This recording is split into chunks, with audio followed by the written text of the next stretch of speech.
Hello students, welcome to my channel. In this third episode of Chapter 4, Globalization and Indian Economy, you are going to learn about the role of India in the globalization.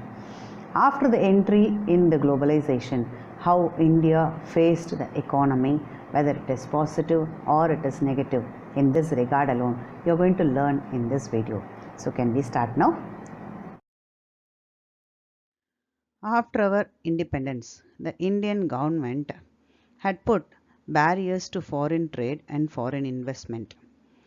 Industries were just coming up in the 1950s and 1960s.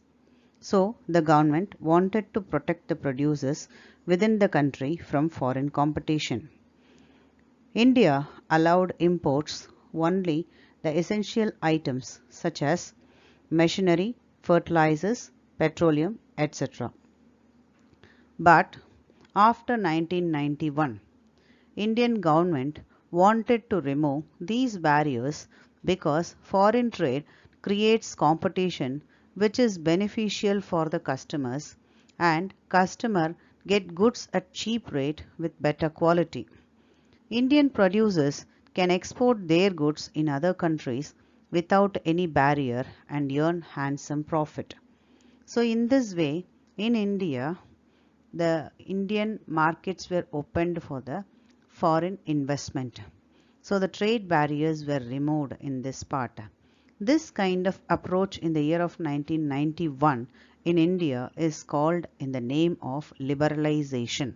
Here you have two definitions, liberalization and trade barrier. What do you mean liberalization? The liberalization of trade means allowing foreign companies to start their business as government restrictions are removed.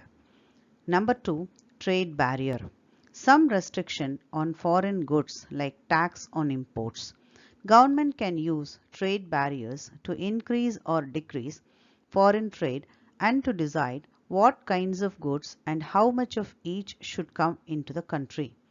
So these are all the two important definitions this topic carries. So after 1991, Indian markets were opened for the foreign trade and foreign investment.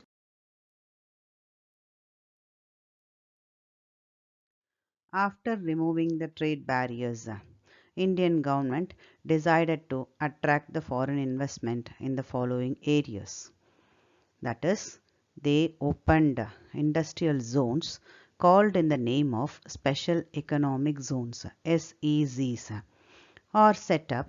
SEZs are to have world-class facilities, electricity, water, roads, transport, storage, recreational and educational facilities. Companies who set up production units in the SEZs do not have to pay taxes for an initial period of 5 years. Government has also allowed flexibility in the labor laws to attract foreign investment. In the recent years, the government has allowed companies to ignore many of these. Instead of hiring workers on a regular basis, companies hire workers flexibly for short periods when there is intense pressure of work. This is done to reduce the cost of labor for the company.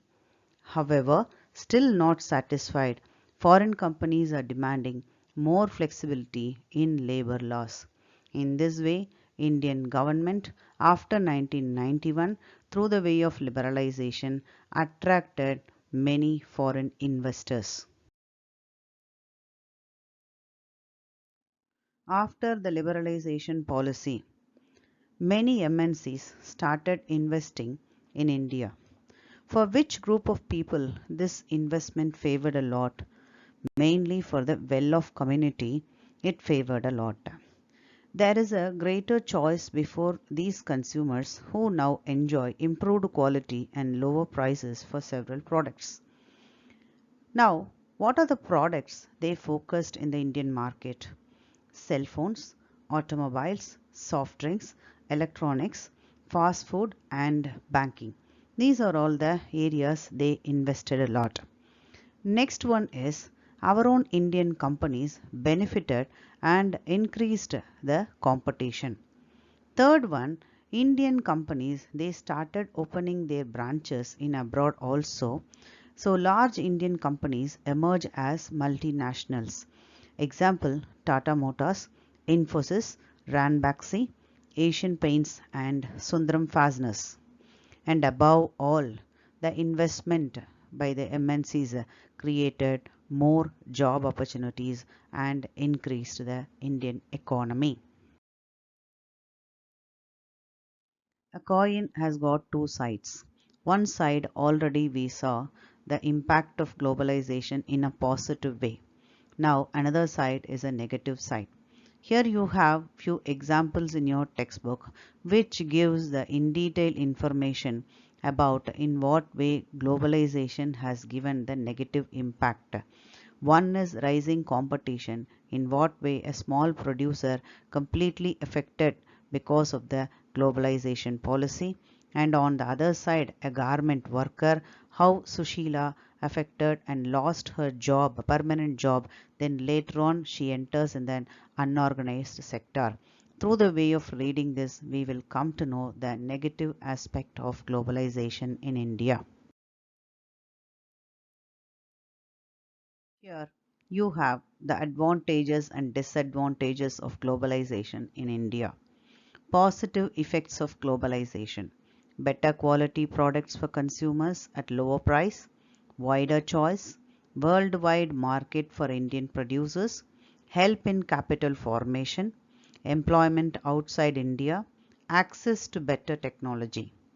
On the other hand, negative effects of globalization brings threat to small local producers, outflow of Indian currency by way of profit of MNCs, makes the country dependent on others, lack of public interest, exploitation on employees, disrupt the social and cultural life of the people. So in this way, 5 points in either side, advantages and disadvantages of globalization in India.